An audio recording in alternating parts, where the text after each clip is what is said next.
Hi folks, this is Tony for the A Minute to Midnight Show coming to you from New Zealand. Please make sure you are subscribed to us on YouTube, Rumble and BitChute and Apple Podcasts, but primarily our website, aminutetomidnight.com. We do run A Minute to Midnight 100% by donations, and you can donate at our website if you want.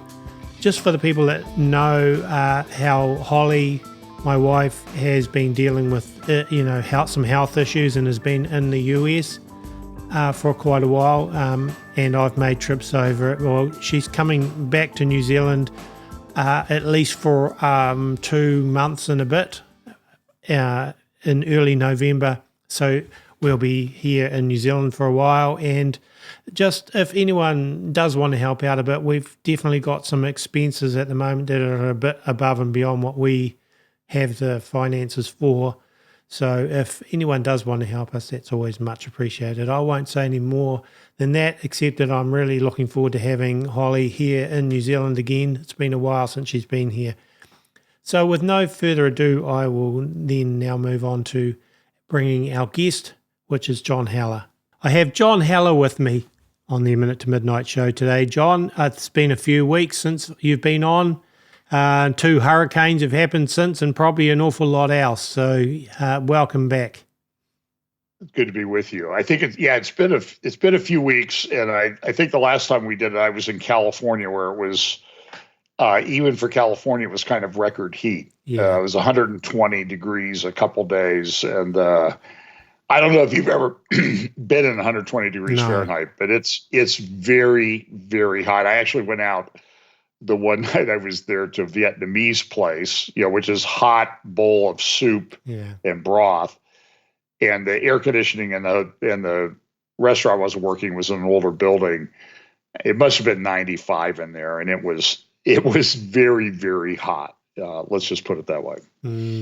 So yeah, things have changed a bit since, I guess, and you're heading into colder weather, and we're stumbling our way out of it back and forward, hopefully towards summer here. But yes, a lot has happened in that month or so. I don't know. Where do you want to start, John? Well, I know we talked about starting on the technology thing, but let's do just a little bit on the Middle East, because that's always something that's near and dear to my heart. Okay. I've been interviewing some security, military type people over the past couple of weeks over there. I've been trying to get over there, but it's hard to justify the cost when you may not get there or you may not be able to get home, depending on what happens. Last week was the 1-year anniversary of the attack on October 7th. I think Israel continues to do well. Since we talked the last time, Israel's had just a rather stunning series of successes in terms of their sophistication, timing, psychological impact of the attacks that they did with the pagers. Yeah. Those blew up, killed a bunch of people. The next day they were having funerals for people, and they had switched over to walkie-talkies. Those blew up, and then they switched to in-person meetings, and then Israel started taking down, buildings. And they took out the head of there was a group of guys called the Al Radwan Brigade, and they were planning to do an invasion through the tunnels that Hezbollah has been building over the last 40 years in southern Lebanon into northern Israel, all the way down into the Galilee, kidnap hostages, kill people. And they had a meeting of the entire command structure because they couldn't communicate it any other way. Now they had to meet in person, and Israel took out the entire leadership of the Al Radwan Brigade. But look, these are military units, Hezbollah, and they're designed like any military would be, that if a general gets killed, somebody steps in his place and the mission continues. But the original, what they've discovered now. So Israel has started to go into southern Lebanon, but they came out a week ago. I think it was a week, maybe it was 2 weeks ago, the head of the IDF spokesperson, came out and said that Israel, over the years since October 7th, they had conducted 700 raids into southern Lebanon by special forces that nobody ever heard about, nobody ever talked about. And so they've done pretty well in southern Lebanon. They have lost probably somewhere around a dozen soldiers, a lot of injuries. It's very difficult fighting with these tunnels. They'll be booby trapped, and if you don't catch the booby trap, it's deadly. Now, when you go back if the booby trap is blown up, it's not booby trapped the second time, so they're able to move pretty quickly. But they've been finding just huge caches of weapons, missiles, rockets, mortars, rifles, ammunition. And the guys that have been there, there's been people embedded with the IDF as soon as they're sure that it's safe, so they can get a little bit ahead on the press game. They say every house that they enter is associated with Hezbollah in some way. So the original plan, though, that sort of was revealed also in this IDF spokesperson thing a couple of weeks ago, Daniel Hagari is his name, was that the original plan, when they did the attack, Hamas and Hezbollah were supposed to attack on the same day. Hamas from the south, Hezbollah from the north, and they would shake hands in the main square of Tel Aviv. And their goal was to kidnap thousands of Israelis. But Hamas, I think, jumped the gun, and so they didn't get the huge impact that they were looking for. So this is what I was watching an interview with my friend Seth Frantzman from the Jerusalem Post, who just published a book on October 7th. And he said that whatever Israel's going to do is going to take years to finish. This is not going to be a 6 months, 1 year. I think they told the people that have evacuated from the towns and villages along the Lebanon border that they're probably not going to be able to go home for at least a year. And that's if everything is successful. So this is sort of a generational war thing that we're seeing here unfold. It's I think Israel's fighting on, a lot of people in Israel will tell you, 7 fronts: Gaza, Lebanon, Syria, Iraq, Iran, Yemen, and then the what everybody calls the West Bank, biblical Judea and Samaria. I also think there's an 8th front, and that's the information war. My Twitter feed is a free-flowing sewage pipe of Jew hatred every day, all day long, all night long. It's unbelievable. And I think, my friends in Israel, particularly those who are Jewish, are really, they're having trouble dealing with it. They've never seen anything like it. So I think this is a war that's going to go on for a while. I think some of this is stuff that's prophesied by the ancient prophets. And then you layer on top of this Ukraine and Russia and Sudan. So for example, there's a claim that the Gazans there's a famine in Gaza, even though statistically they have more calories per day than most people around the world do. But then you go just across the Red Sea and a little bit south to Sudan. There's actually a real famine going on in Sudan, but nobody do you hear anything about it? There are wars like this going on, and people really suffering, and nobody talks about it if it doesn't involve the Jews. And I just have a big problem with that.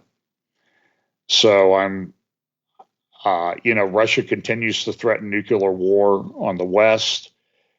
And it could very well be that something will happen there too. I mean, Putin, I'm not a fan of Putin, by the way. I've studied him extensively, And there's a huge religious component to what Putin is doing. So I don't know. It's a very volatile world. I've said this before, that I don't think things get better.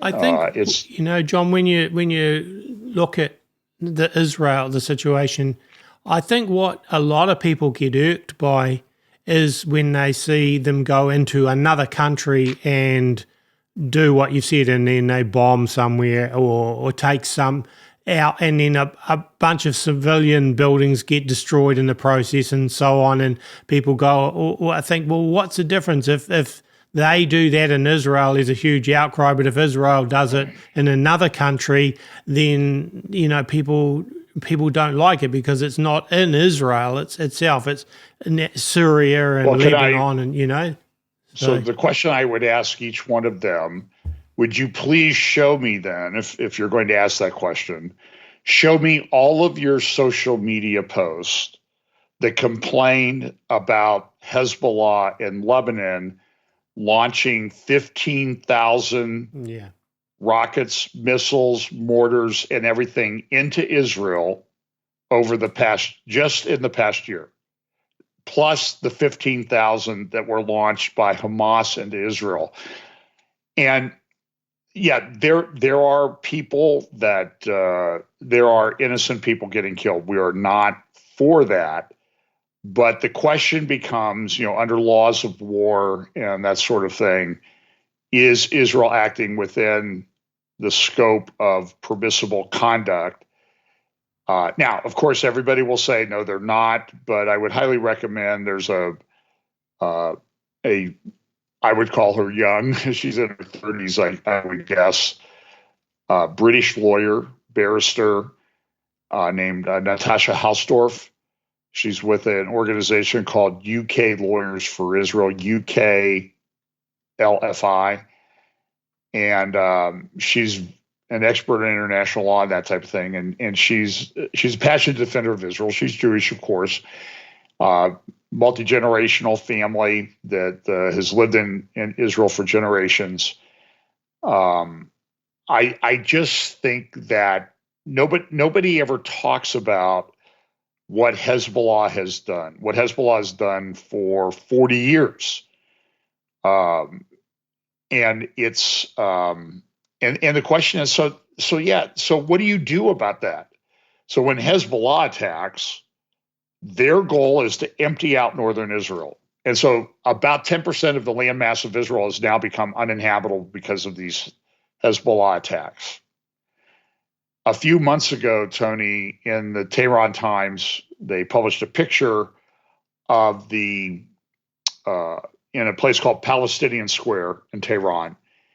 And the poster had all these rockets. And on the rockets was writing in Hebrew. And the writing in Hebrew said, "Are you ready for 2 million displaced people in the north?" And so my question is, do we believe them? Would it be reasonable to believe them when they say this? That's their goal, is to move 2 million people out of the north of Israel. And they're you understand, I mean, I don't know that so this morning, I have one of the red alert apps. It's called Zofar for Israel. And look, and I know people don't like Israel, and I get that. Understand it. We can argue about it and all this other stuff. I'm just coming from where I'm coming from. But there was a rocket and missile attack this morning that covered the entire northwest part of Israel. And I have friends that live there. And so my question is, why should my friend, who's Jewish but a Christian, who lives in the north of Israel and has to run constantly to a bomb shelter, and he may only have 5 or 10 seconds to get there, to go to his safe room, would any of you that don't like Israel responding to that, would you agree that Israel should be able to launch missiles and rockets into Tehran so that the people in Tehran have to live like the people in Israel do? and everybody would get their, their knickers in a knot about it. And I'm sorry, but you wouldn't tolerate that. And so I guess my question is, why should the Jews, Christians, and Arabs who live in Israel, why should they have to tolerate it? And so there's a huge inconsistency here. What's the one thing I heard somebody say? If hypocrisy was water, the world would drown. And I just think that there's a big inconsistency there. And so, Tony, I've been to the Middle East a number of times, and I've been to Israel, and I've got friends there, and I support Israel, so that everybody can filter what I say through that. But I've watched the Middle East for years. I've watched what the Russians and the Syrians have done to the Sunni areas in Syria. I've watched what the Syrian government has done to Palestinian refugee camps in Syria. I've never seen anybody protest march for the Palestinians displaced in those bombings. Look at the pictures of Syria, that the Sunni areas of Syria that have been published, the drone videos, you can find them on the internet. It'll take you about 5 seconds. And then ask yourself, how many protests were there when this happened? Now, look, Israel will go in, and when they think, for example, they took out Nasrallah recently, and they dropped 83 tons of bombs, and 83 bombs, each 1 ton, in the middle, southern Beirut. But I don't know how many people died. I know that all the Hamas leadership that were there died, including some Iranians. You mean Hezbollah leadership? I'm sorry, yeah, Hezbollah. Yeah. There were some Iranian guys there too. But they took out Nasrallah. So Israel's done this, it's been kind of amazing op. They did the pagers, they did the walkie-talkies, then they started meeting in person, then they took out the head of Hezbollah. Then they got a guy to replace him. They took him out. And I think they got a guy to replace him, and they took him out already too. And Israel's going to do this because this is an existential threat to Israel. And I just asked the question. I have Jewish friends in Israel, okay, good friends. And this is the biblical heartland. It's an important place to me as part of my faith. The history, the archaeology there, and that type of thing. I have been to many archaeological sites, biblical archaeology sites, related to Old Testament sites that my Jewish friends in Israel have never been to, because it's not safe. This makes no sense to me, and I think it just shows a bunch of hypocrisy on the other side of the issue. So I think this is what the Bible said. All nations will come together against Jerusalem, against Israel in the last days. And I think we're seeing it. Now, a lot of Christians will say, well, they deserve it. And you're entitled. I support all my friends that are wrong. I support their right to be wrong. But I think it's an issue, and I think it's, in some respects, it's a Bible prophecy and theological issue. And I've said this since October 7th. The issue of Israel, whether it should exist or not, whether it's part of this end times unfolding or not, it will be the most divisive issue in the evangelical church in the world until Jesus returns. Of that, I have no doubt. And I think we're in the midst of that. But there is an information propaganda war ongoing, unlike anything I've ever seen or even expected to see. It's pretty amazing and troubling. I suppose the information and propaganda war runs both ways, of course, because that's just the nature of war, and that you'll always. Well, let me give you a current example. So last week, the New York Times published this massive article. It's a huge article, pictures, graphs, all this other stuff about how all these children are being brought into hospitals in Gaza shot in the head. And they've got X-ray evidences of this and everything, published the pictures. I subscribe to the New York Times. I sort of follow the Cal Thomas, who was I don't know if he's still alive, I think, conservative commentator. Says, I get up every morning, I read the Bible so I know what God wants to have happen, and I read the New York Times and Washington Post to find out what the devil's up to.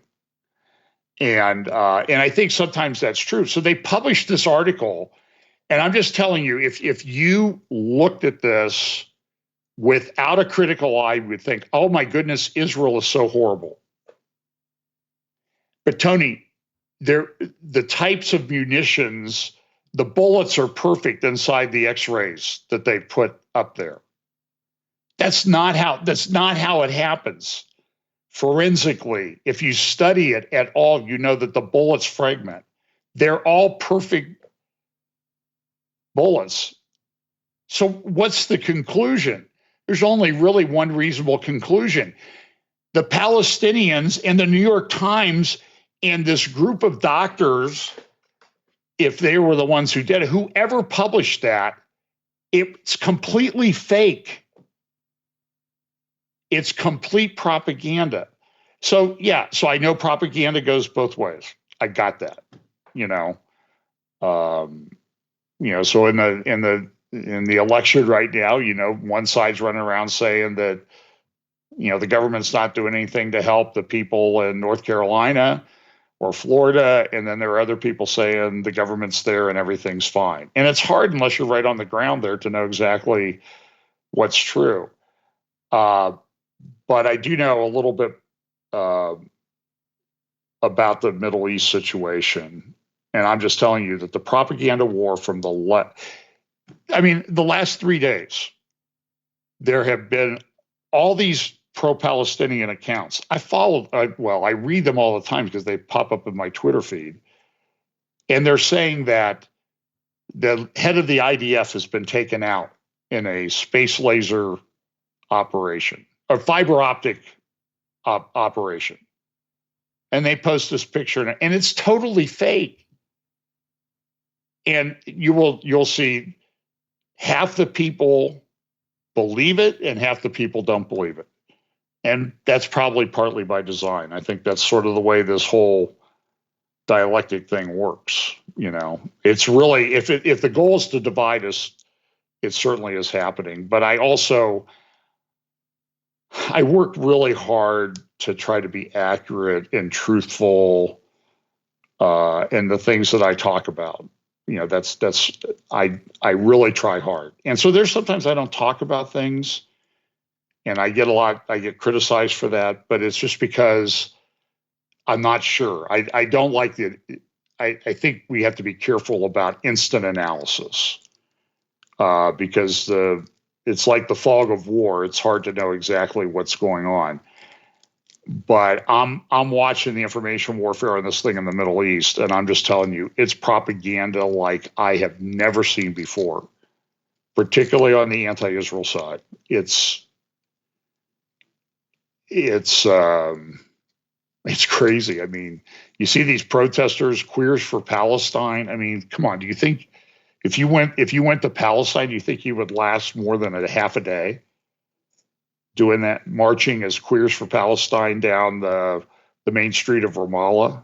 No, you'd be taken out. So I just think we all need to be careful about the sources that we look at and that type of thing. And so I try to have filters put up if I'm getting something from the government. It's sort of I probably need to verify that a little bit. And if you do, and it doesn't match the narrative that everybody wants. Well, can I give you an example? So there's a lot of, I think you had Leo Homan on talking about the weather the other day and storms and everything. But one of the theories that came out was there was a lithium mine, and I saw a bunch of posts. It's right under Asheville, and it's by this one company. And then it changed a little bit to it's right outside of Asheville. It's 95 miles away. Look up Albemarle company. They have a whole website about it. They show you where the mine is and that type of thing. But then when you tell people, they're like, well, they still want to believe it. And so they say, well, there must be other lithium under Asheville. But the reason was this one company had a mine. It's 30 miles from Charlotte. It's 95 miles from Asheville. So it doesn't, we can argue about who caused the storm or what happened. I get that, but let's be accurate in what we say. That's what I'm trying to advocate. And so I really try hard to do that. And I'm not always right. But I did research this lithium mine thing extensively. And then, you post something about it and people unfriend you on Facebook because it doesn't fit the stuff they posted, which was clearly inaccurate. It's just, and we should be people concerned about truth. So that's kind of where I'm coming from. Yeah. Of course, the quartz was the other thing with that. The what? The quartz, the quartz crystals. Besides lithium, there's quartz is another aspect of that. But anyway, that's kind of digressing. Yeah, there is. Well, that's up at Spruce Pine. Yeah. Which is about 50 miles from Asheville. And it was in an area that was heavily damaged. I mean, you can look at a map and the roads. But I think there are 2 companies and maybe 6 mines up there. But the people that wanted, and this is what I think we were going to talk about originally, that want to chip and control us and use all of this technology stuff, that's the central best supply of silicon quartz in the world is there in Spruce Pine area of North Carolina, up there in the mountains. Okay, but why would they shut that down if they want to use it to chip? I'm not sure that we're getting all of our. So yeah, it's there, and there was a bad storm there.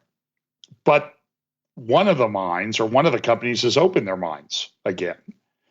So they're already open. That was just announced yesterday. So I just think we need to, we can speculate about it, and I'm all for speculation. I do it. But when your speculation doesn't turn out to be correct, maybe you need to go back and correct the record sometimes too. Yeah. So I'm not sure that that's the reason.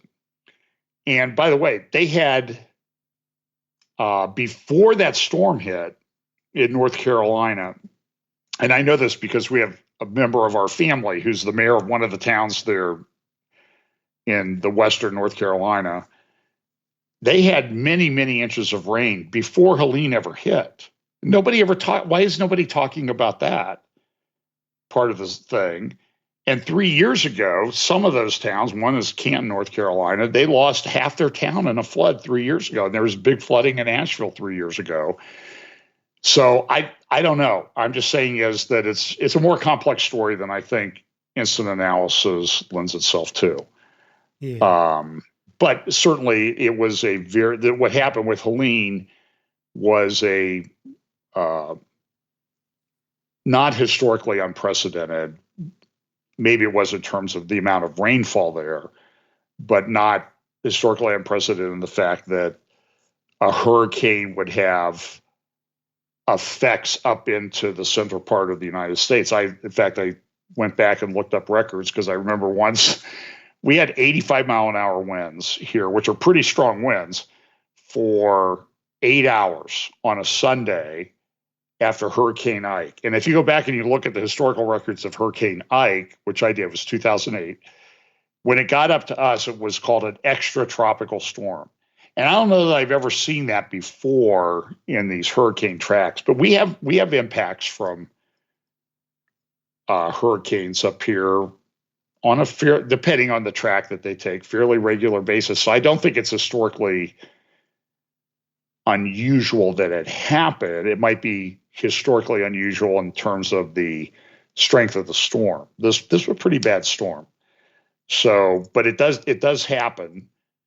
And I remember because I had a friend he had a 200-foot tall tree in his backyard that fell through He had a big house, and this 200-foot tall tree fell and just cut his house right in half. And he'd only lived there for like 3 weeks. So these things happen.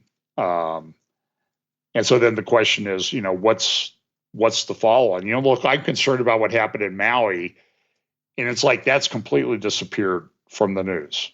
And it's hard to get. I've tried to make inquiries of people that might know something about them, but I just can't get any more information on Maui. And I don't know that I trust the mainstream media to give me that information for sure.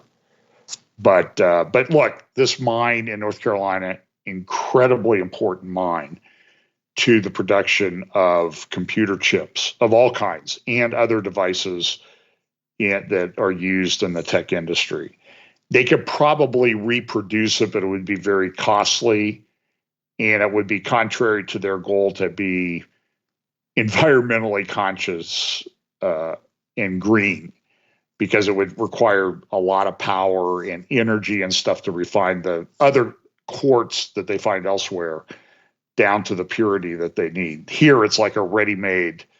You don't have to do that much to it before you use it. So I'm doing a prophecy roundtable tomorrow night on technology with Patrick Wood and Britt Gillette and Scott Townsend, and we're sort of been looking through things. This technology thing is really kind of it's out of control, I think. Sam Altman at OpenAI fired his entire safety team. I don't think that's a good thing. Yeah. He's turned the company from what was originally a not-for-profit into a for-profit company, and a lot of his upper management and safety people have left the company. He wrote a blog, by the way, post on his, I think he called it the intelligent age or the age of intelligence. And he said that we would have super intelligence in the technology area in a few thousand days. Other people said it's going to come much quicker. I just saw another interview with Elon Musk where he says it's probably a year or two away. And what does that look like? And what happens if they get like quantum computing operational? I don't know. And one of the guys, so I saw a guy from Meta, and he said, "Oh, this is a bunch of baloney. AI is dumber than my cat." And I'm just quoting somebody, okay? Don't all the cat lovers come after me. But then Jeffrey Hinton, who is one of the AI developers, worked for Google and everything and retired because he was scared of where it was going. He just got the Nobel Prize for physics. And so we're not supposed to listen to Jeffrey Hinton. We're just supposed to listen to the guy at Meta. And the guy at Meta is going around saying, "Hey, Meta's a great company. They care about you, all this stuff. We're just going to hoover up all your data to train our AI." So I think that Jeffrey Hinton has a lot more credibility on this than the guy at Meta, who's still at Meta and still hoovering up our data. Where did I see that? It was on the Times radio, London, the UK Times. They have a radio podcast, and they had our friend Pippa MGRM. Do you remember Pippa MGRM from the World Government Summit a couple of years? I think it's about 2 years ago now. Said that we're on the age of central bank digital currencies, and maybe we need to have. But she did make a great statement at that World Government Summit. She said, maybe we need to have a digital Bill of Rights. By the way, 2 years down the road, has anybody seen that digital Bill of Rights? If you've seen it, would you please send it to Tony or to me? Because it doesn't exist. And she was on saying she's working at MIT now, where Jeffrey Hinton used to be. And she's on the podcast saying she's talking about robotics. Well, who just released a huge thing on robotics over the weekend or late last week, or I think it was a couple days ago. Elon Musk, his army of robots. Sometimes you have to piece things together. So here's my theory, Tony, and correct me if you think I'm wrong. They're doing this, whether we like it or not. They're already way down the road.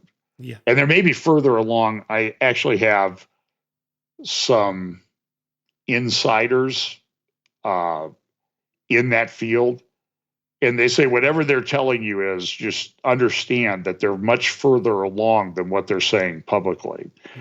So Elon, but and I know people don't like it because it's globalist and technocrats and all this other stuff, but I read Foreign Affairs, published by the Council on Foreign Relations, one of the great longstanding technocratic organizations in the world.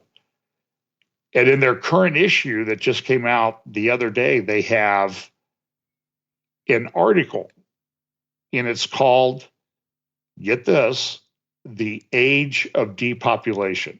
Oh, wow. Now, what they're talking about is, which is true across the board in the West, are declining populations because people aren't having babies, or China had a one-child policy. Japan will lose 2 million population this year in raw numbers.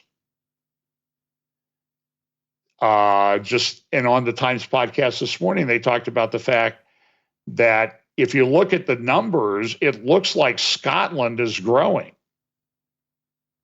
But really, what happened was, if you want to call it the native Scottish population, declined by 20,000 people this year.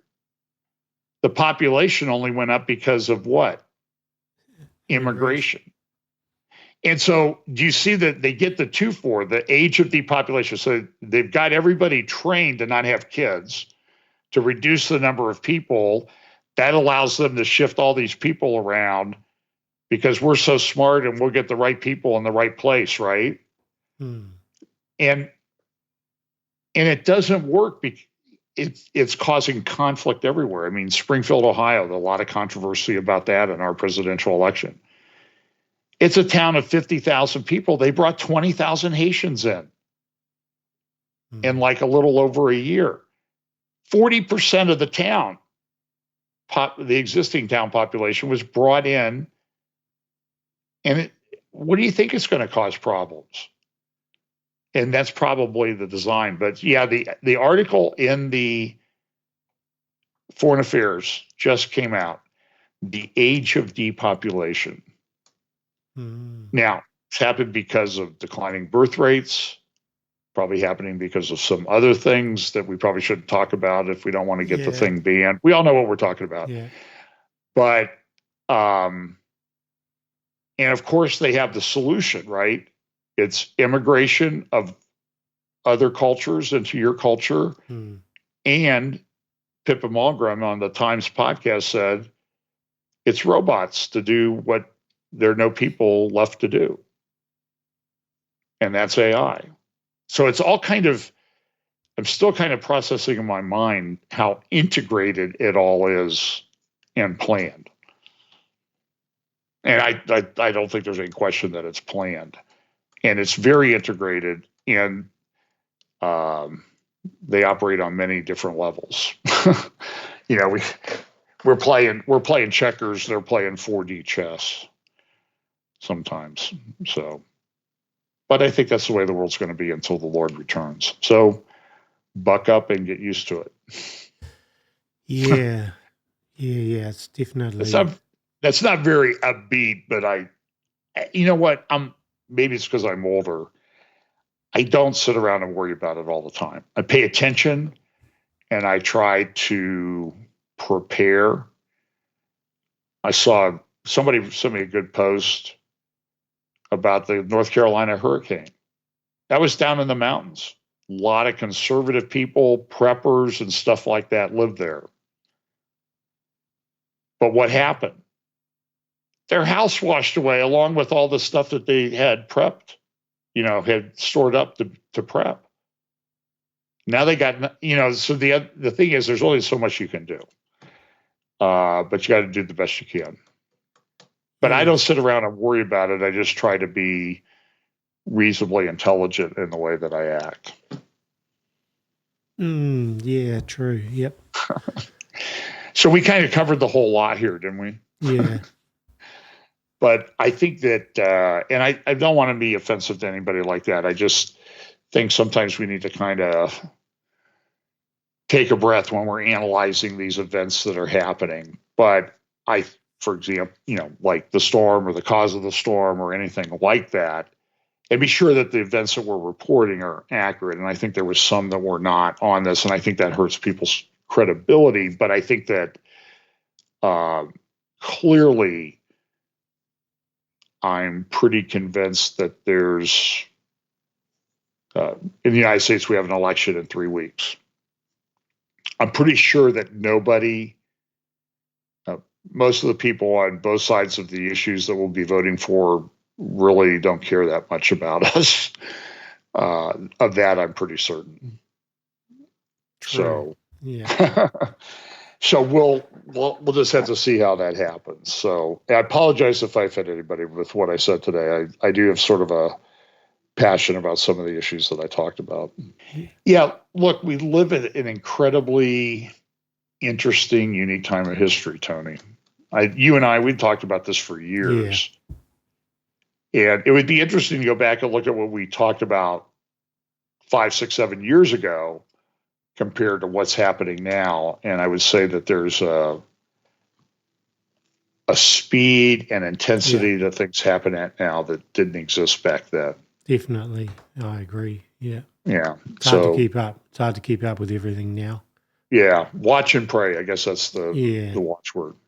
Yes. Yep. So where do people find you online, John? Fellowship Bible Chapel on YouTube, or my name, and Real FBC on Rumble. I'm going to try to start posting. I think John Haller 54 on True Social, Getter, X, or Twitter, and those type of places. I usually post what I do, but